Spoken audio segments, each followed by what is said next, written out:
Dos cosas importantes. Una, termino el video y me voy a ir a cortar el pelo, que ya tengo turno. Y dos, un canal que es de botánica y bonsai no cuenta con un video de cómo y dónde y cómo surgen las plantas y qué relación hay entre un helecho, un musgo, una conífera o una planta con flor. Entonces, no, esas son las dos cosas que vamos a hacer ahora. Hacer ese video que tengo pendiente para el canal y cortarme el pelo, que ya esto no da más.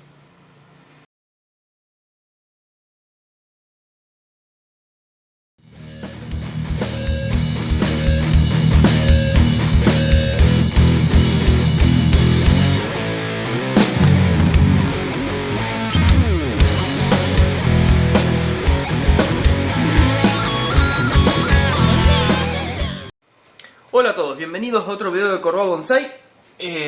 Vamos a hacer un video un poco de botánica, no tanto de bonsai. Aunque, bueno, es para los nerds que les gusta saber de dónde vienen las cosas y qué sé yo, a mí me encanta. Es más, cuando me puse a leer, quedé reflashado. Y bueno, también, estudié un montón. Así que bueno, este es un poco un video del origen de las plantas, se va a llamar. Si yo voy a empezar a hablar y si se torna un poco denso, lo corto y hago dos videos. Pero bueno, vamos a empezar. Ante todo, quiero decirles que se suscriban al canal si les gusta, le pongan like al video y lo compartan. Si tienen algún comentario para hacer, lo hacen. Yo leo todos los comentarios, porque no son muchos, ¿sí?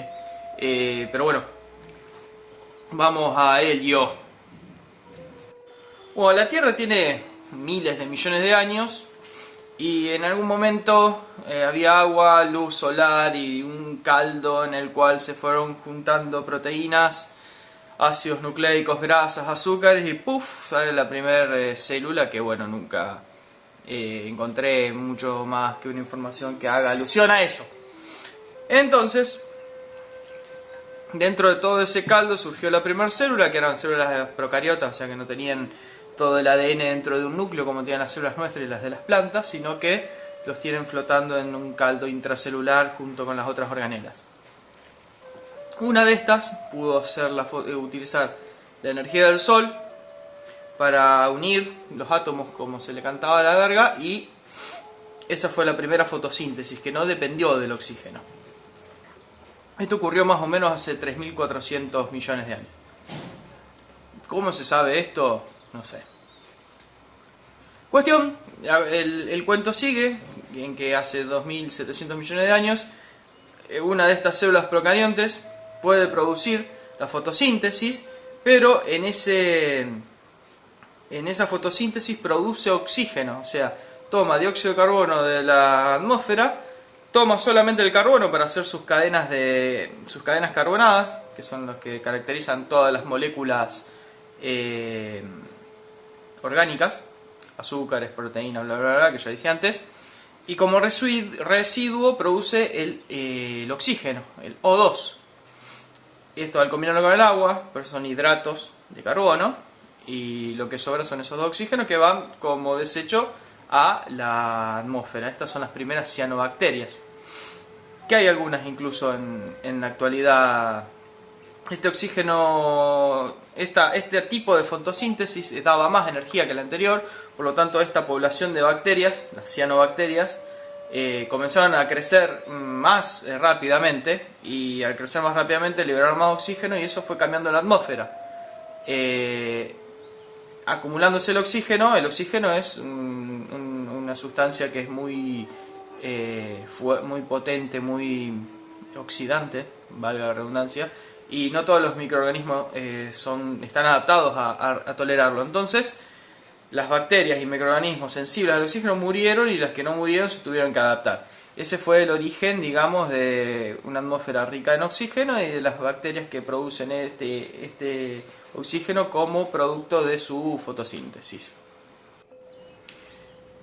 Hasta hace unos 800 millones de años aparecen lo que son las eucariotas. Eucariotas son células que tienen una especialización dentro de ellas, que es el núcleo, donde engloba todo el material genético en cromosomas.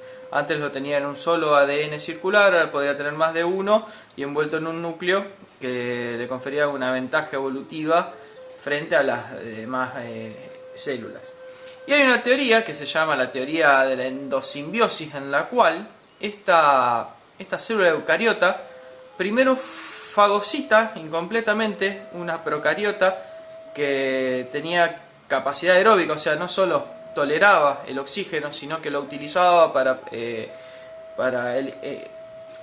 utilizaba este oxígeno para liberar la energía que estaba almacenada en las moléculas que producían las cianobacterias. ¿Se entiende? Las cianobacterias producían como desecho este oxígeno, que después estas bacterias aeróbicas lo utilizaban para poder conseguir esa energía que estaba almacenada en las células, en las proteínas que producían las cianobacterias, y producir sus propias proteínas. Esa es la base de los heterótrofos. O sea, los autótrofos son los que hacen fotosíntesis, y los heterótrofos los que utilizan la energía del sol fijada en esas moléculas, oxidándolas. ¿Sí? Básicamente, en pocas palabras, resumí lo que es la fotosíntesis y lo que es la oxidación. Esta pequeña bacteria que es absorbida, fagocitada por esta eucariota, no es digerida, sino que queda dentro del citoplasma en una relación de simbiosis con esta célula más grande eucariota. Por lo tanto, la célula eucariota protegía y acercaba nutrientes a esta célula pequeña procarionte, y esta procarionte lo que hacía era producir energía. Esto más adelante se fue evolucionando en lo que es la mitocondria.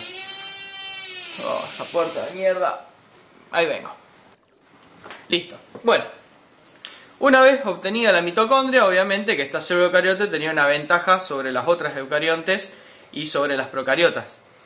A su vez, una eucariota que ya tenía una mitocondria digiere completamente otra célula, una cianobacteria, que tampoco es digerida completamente, sino que queda ahí boyando dentro del citoplasma y comienza a hacer la fotosíntesis dentro de la célula eucarionte, y esto más adelante evolucionó en un cloroplasto. Entonces tenemos 3 células viviendo en simbiosis. Esa es la teoría. Se basa en que tanto la mitocondria como el cloroplasto tienen ADN propio, circular, como el mejor estilo procarionte, no como los eucariontes que están agrupados en cromosomas. Y aparte, si vos sacás todas las organelas de una célula eucarionte, la célula eucarionte las puede volver a producir, a excepción de la mitocondria, que si se la sacás sola, la célula prácticamente muere, y a excepción del cloroplasto, que si vos se la sacás, la célula muere. Esta primera célula con cloroplasto y con mitocondria es la primera alga unicelular y la primera planta. Bien, con el correr del tiempo, estas células, vieron que cómo se dividen las células, de una salen 2 y se separan. Bueno, dejaron de separarse, quedaron unidas y fueron formando con las primeras algas pluricelulares. Esto pasaba en un montón de millones de años. Obviamente se fue produciendo más oxígeno, el ambiente se fue enfriando porque había menos dióxido de carbono. Este carbono estaba fijado ya en esta materia viva, cuya cantidad fue aumentando, y ocurrió que en los márgenes de los cuerpos de agua, o sea en las riberas, en las costas, obviamente ese nivel de agua cíclicamente iba aumentando, bajando, y las algas que vivían en los bordes se fueron adaptando para vivir fuera del agua, que también esto le concibió una ventaja, porque hay todo un territorio sin explorar y sin colonizar fuera del agua. Estas primeras plantas tenían unas estructuras que se llamaban rizoides, que les permitían fijarse a la tierra sin que sean arrastradas por la corriente. A su vez, estas plantas no tenían hojas, sino que eran como una masa verde sobre la superficie, y hacían la fotosíntesis ahí, y siempre vinculada a tener extremadamente cerca una masa de agua para hidratarse.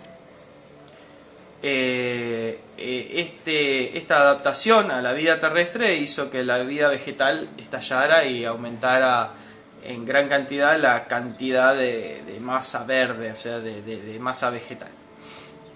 Las primeras formas de vida fueron muy parecidas a las hepáticas, que creo que no vi nunca. Si no es ese verdín que se junta en los costados de las cunetas, no sé si vi.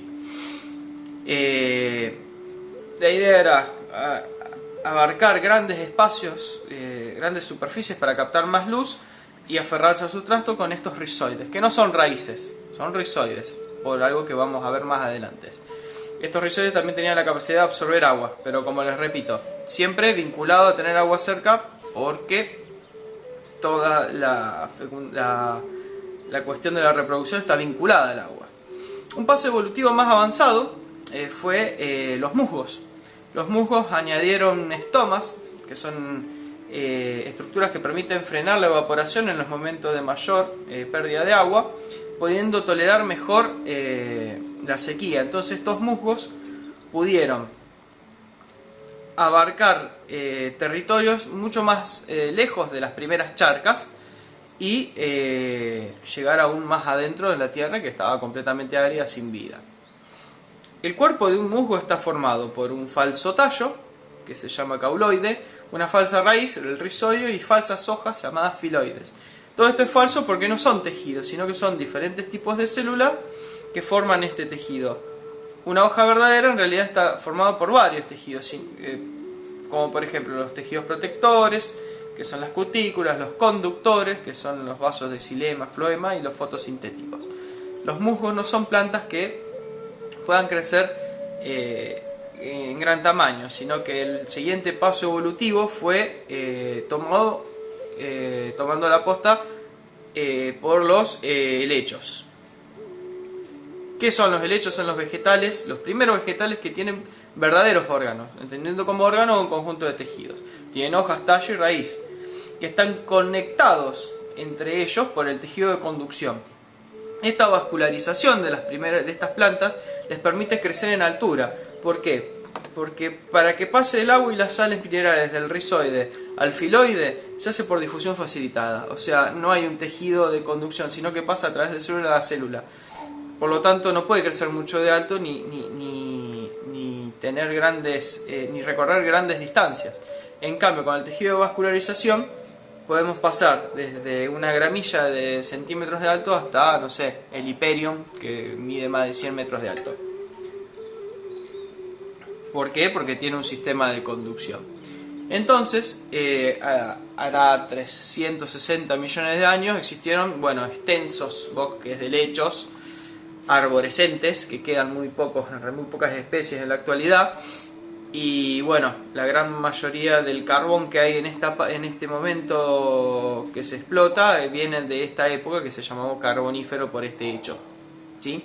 Los helechos se empiezan a reproducir a gran velocidad, adoptando formas extremadamente diferentes. Había algunos que eran, por ejemplo, llamados calamites, que eran parecidos a los equisetos actuales, pero de varios metros de altura, porque ya no necesitaban tener una corta distancia entre la hoja y el agua, sino que con el tejido de conducción mandaba como por un caño, literal, ese líquido hacia arriba, y la sal elaborada bajaba hacia la raíz para nutrirla.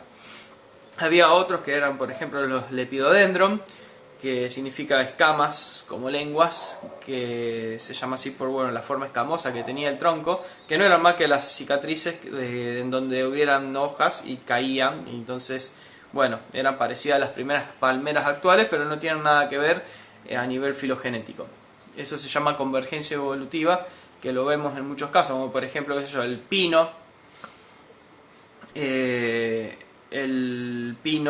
Cualquiera de los pinos y la casuarina, por ejemplo, vos lo ves, son muy parecidos, pero no tienen nada que ver filogenéticamente. Uno es una conífera y el otro es una planta con flor y fruto. Así que vamos a dejar este video hasta acá, y porque ya capaz que se torna pesado, y la semana que viene volvemos con la segunda parte.